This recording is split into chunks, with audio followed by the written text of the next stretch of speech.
The last time Bitcoin was this statistically stretched to the downside, the price was sitting at just $16,000 back in 23. And what happened next wasn't subtle. Over the following 12 months, Bitcoin rallied roughly 150%, climbing all the way to around $42,000. Now, it's very easy to look at this and dismiss it as a one off or a lucky catch, but when you actually step back and look at the data properly, whenever Bitcoin has reached these same statistical levels of downside extension, price has gone on to be higher 92% of the time over the following 12 months. So in this video, I'm going to show you how to read Bitcoin's price through a statistical lens, not emotionally, but probabilistically, so you can make far more measured investing and trading decisions going forward. So let's get into it. Now, if you've been around this channel for a while, you'll already know that my favorite statistical tool by far is the Z-score probability waves. You've probably noticed straight away that this version looks a little bit different, and that's because I've done a full-scale overhaul of this indicator.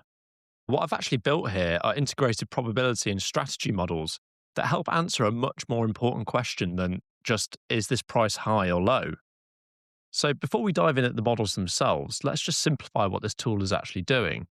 At its core, it's essentially an advanced mean reversion model.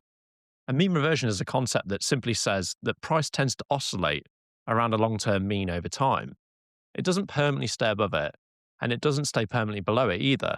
It stretches away from that average and then eventually snaps back. And what the Z-score does is quantify exactly how far away from that average we currently are, measured in standard deviations, the mathsy way of saying how extreme a move is relative to historical norms. So when you see bright green colours on the chart, that represents extreme overextension to the upside. And when you see deep red colours, that represents extreme underextension to the downside. So in very simple terms, it's answering the question of how stretched is Bitcoin right now compared to its own history.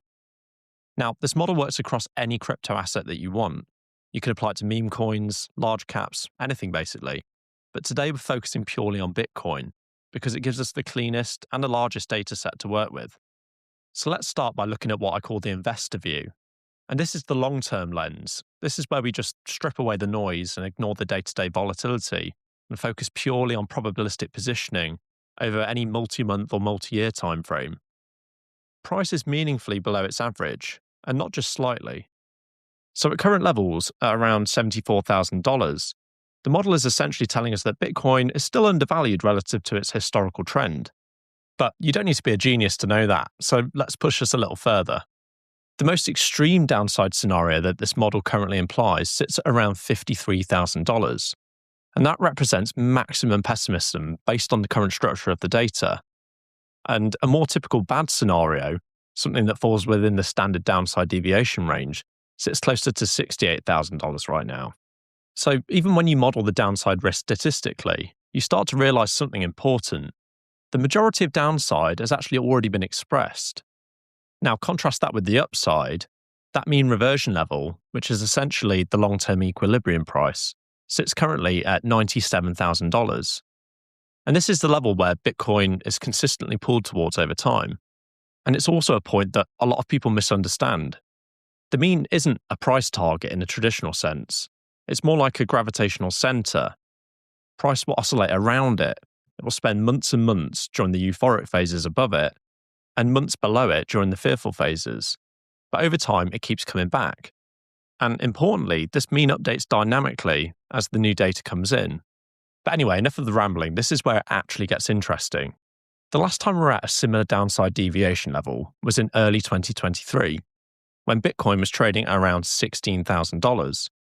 And from that point, over the next 12 months, price rallied to approximately $42,000, which is about a 150% move. But again, this wasn't unique. Across the entire data set, whenever Bitcoin has been at these levels of downside extension, it has gone on to be higher 92% of the time over the following year. That means only 8% of the time did price actually go lower from these levels. So what you effectively have here is a historical win rate of around 92%. And if we push this out to 24 months later, so 2 years, it was actually at $92,000, which is a 460% move. Now, that doesn't guarantee anything. Markets are probabilistic and they're not certain. But if you're operating in a domain where you have a 92% historical edge, you're no longer guessing. You're making actual decisions based on statistical asymmetry. Now, that's the long-term picture, but what happens if you zoom in? If we switch over to the trader view, which is designed for shorter timeframes of around 30 days, the signal becomes much less decisive with where we are today. Right now, in the short term, Bitcoin is sitting very close to its mean reversion level, which is around $77,000 at the moment. And what that implies is fairly straightforward. In the next 30 days, the probability of price going up versus going down is roughly balanced. It's close to a 50-50 distribution. So in the short term, there's actually no strong edge here. And this is where people often get confused. They try to apply long-term signals to short-term trades, or short-term signals to long-term investments. And those are completely different games. The long-term investor is looking for asymmetry over the next 6 to 24 months. The short-term trader is looking for that edge over the next few days or even weeks. So anyway, let's go back to the long-term model because that's where things are really starting to get interesting. When you look at the probability distributions based on the different levels of extension, you start to see something quite striking. Whenever Bitcoin enters those deep red zones, the win rate becomes incredibly high. If you were to buy Bitcoin only when it was in its deepest red levels, the data shows that you would have around a 97% probability of price being higher 12 months later. Now, I don't know about you, but that's an extraordinary statistical edge. But there's a twist. There always is. High probability doesn't actually always mean the highest return. When I analyze the data more deeply, something more surprising actually comes out. If your goal is not just to be right, but to maximize your returns over a 12-month period, the optimal strategy is actually not to buy in the deepest red. Instead, the best returns, historically over the next 12 months, come from when buying when the indicator just begins to turn green. And at that point, the win rate drops slightly to around 77%. So roughly 3 out of 4 times you're right. But when you are right, the magnitude of the move is significantly larger. On average, buying at that transition point has produced returns of over 230% over the following 12 months.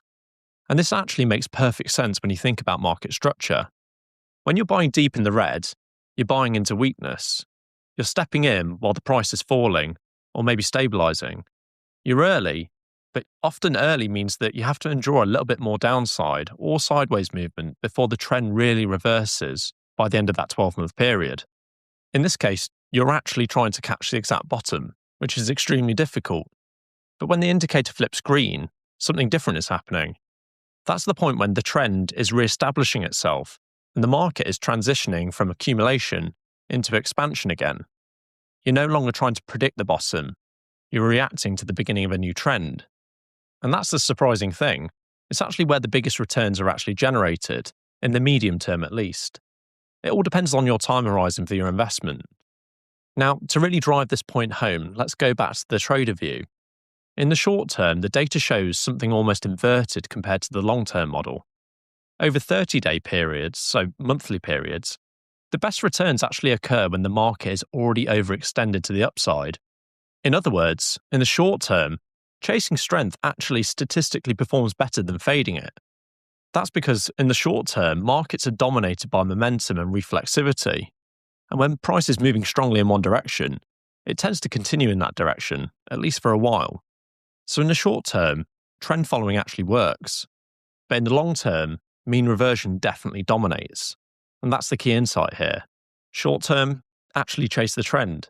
And long term, fade extremes and position for reversion. 2 completely different strategies, and both valid, but only if you apply them in the correct context. So when you zoom out, what this entire model really does is force you to think about making strategic decisions. Do you want to be the investor who accumulates during the most extreme downside deviations, accepts some short-term volatility, and plays for the very high probability outcomes over longer timeframes? Or do you want to position yourself at the very early stages of a new trend, sacrifice a bit of probability, but maximize your potential returns over the next 12 months? Or alternatively, do you want to operate in the short term by trading momentum and taking advantage of overextended moves over the next month? None of these approaches are inherently right or wrong. They're just different expressions of this same underlying data. But what you absolutely cannot do is mix them without understanding the consequences. That's how people get chopped up. They panic sell long-term positions because of short-term noise, or they try to trade short-term moves using long-term signals. And that's a complete structural mismatch. So the real takeaway here isn't just about Bitcoin, it's about thinking probabilistically. Because once you start doing that, you're no longer reacting to the market. You're operating within it, with a decent framework. Anyway, this was just a quick introduction of the updated model.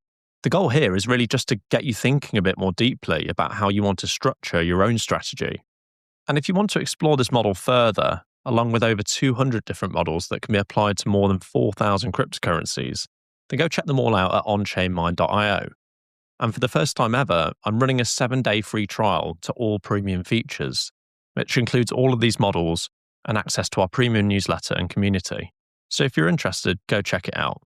But anyway, that's it for this one. So thanks for watching, and I'll catch you all on the next one.